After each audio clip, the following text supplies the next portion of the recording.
nisome, ukatili unikome. Yani niache nisome, ukatili unikome. Mimi nataka nisome, na uzinzi unikome.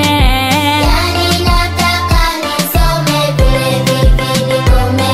Mimi bado mwanafunzi, we shetani pita mbali.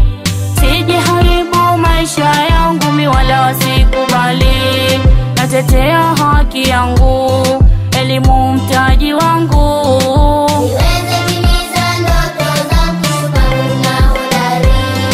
Elimu ni ufunguo, mi sitaweka kituo. Mungu nifanye nisome hadi nifike chuo. Nashukuru serikali, sasa elimu ni bure.